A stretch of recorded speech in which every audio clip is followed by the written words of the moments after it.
এখানে আইনি পাই পরিষ্কার করছো ঘরে যে তুমি কয়দিন গোসল করো না? তুই কি পাগল হয়ে গেছস? কি এর ঘরে যাই তুমি গোসল করো না? যাতে আমি প্রতিদিন গোসল করি। মানে আমি জীবনে বিশ্বাস করবো না, তাহলে আমি তোমার সামনে থাকি তো। তুই বিশ্বাস করলে কি তুই কদিন হলে গোসল করস তুই বিশ্বাস করবি? আমি একদিন প্রতিদিন আমি আমার কাপড় ধুই আমার খাট ধুয়ে ঝাড়ি আমি বেগিং করি। হিঙ্গে আমার কয় হাকে হাকে কই না শরীরে আজকে ভালো লাগে না যে খাট এখন যাই না এইটা লই আর নোংরা কইতে কইতে বেগুন শেষ হয়ে যায়। অতিও মা গো মা হেতিও আয় আর রুমিকে নোংরা দেখলে এতিও শুরু করে দেয়। রাস্তায় লেগেছে।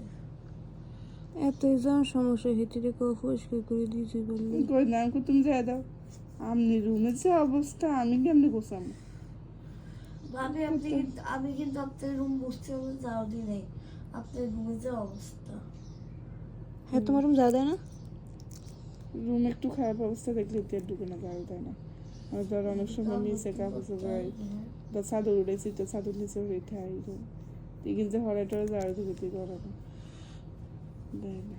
ও গোসাইঙ্গা গাছাঙ্গা মুসিঙ্গা মাসিঙ্গা থাকলে তো ঝাড়ু দিয়ে যায়। মানহা শীত লাগতেছে। ফ্যান গান ছাড়লি না অন শীত লাগতেছে তো শীত লাগ আমি মরে যাই।